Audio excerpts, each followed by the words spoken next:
Hello, ഇന്ന് നമുക്കൊരു ചെമ്മീൻ ബിരിയാണി തയ്യാറാക്കാം കേട്ടോ. ആദ്യം തന്നെ ഒരു പാനിലേക്ക് കുറച്ച് വെളിച്ചെണ്ണ ഒഴിച്ചൊന്ന് ചൂടാക്കാം. ഇതിലേക്ക് നൈസായി അരിഞ്ഞ് വെച്ച സവാള ചേർത്ത് നന്നായി ഒന്ന് ഫ്രൈ ചെയ്തെടുക്കുക. ഒരു ഗോൾഡൻ ബ്രൗൺ നിറമാകുന്നത് വരെ ഫ്രൈ ചെയ്തെടുക്കാവുന്നതാണ്. അത് സവാള കോരി മാറ്റിയ ശേഷം അതേ എണ്ണയിൽ തന്നെ മസാല പുരട്ടിയ ചെമ്മീനൊന്ന് ഫ്രൈ ചെയ്തെടുക്കുക.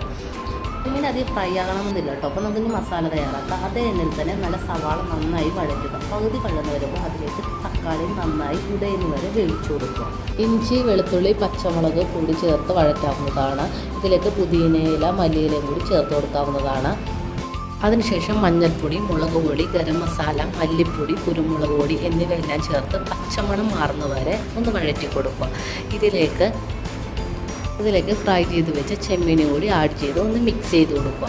അതിനുശേഷം ആദ്യം ഫ്രൈ ചെയ്ത് വെച്ച സവാള ഇതിന് പുറമെ ചേർത്ത് കൊടുത്ത് നന്നായി മിക്സ് ചെയ്യുക. അപ്പോൾ നമ്മുടെ ബിരിയാണിക്കുള്ള മസാല ഇവിടെ റെഡിയാണ്.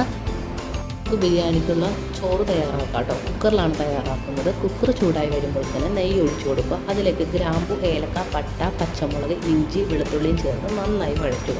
അതിലേക്ക് 2 കപ്പ് അരി കഴുകി ചേർത്ത് കൊടുക്കുക. ഒന്ന് വഴറ്റിയെടുക്കുക. ശേഷം 2 കപ്പ് അരിക്ക് 4 ഗ്ലാസ് വെള്ളമാണ് ചേർത്ത് കൊടുക്കുന്നത്. അതിലേക്ക് ഉപ്പും നാരങ്ങ നീരും കൂടി ചേർത്ത് ഒന്ന് മിക്സ് ചെയ്യുക. അപ്പോൾ ഒരു വിസിൽ വന്നാൽ ഉടനെ തന്നെ ഇത് ഓഫ് ചെയ്യാവുന്നതാണ്. അതിനുശേഷം ഒരു പാത്രത്തിലേക്ക് നെയ്യ് ഒഴിച്ച് അതിലേക്ക് ഇത്തിരി ചോറിടുക. അതിലേക്ക് വീണ്ടും മസാല ഇടുക, വീണ്ടും നെയ്യ് ഒഴിക്കുക. അങ്ങനെ ലെയർ രീതിയിൽ നമുക്കിത് ദം ചെയ്ത് എടുക്കാവുന്നതാണ്. ഒരു 15 മിനിറ്റെങ്കിലും ഇതൊന്ന് മൂടി വെക്കാവുന്നതാണ്. അതിനുശേഷം നമുക്കൊന്ന് മിക്സ് ചെയ്ത് നമ്മുടെ ബിരിയാണി ഇവിടെ റെഡിയാണ്.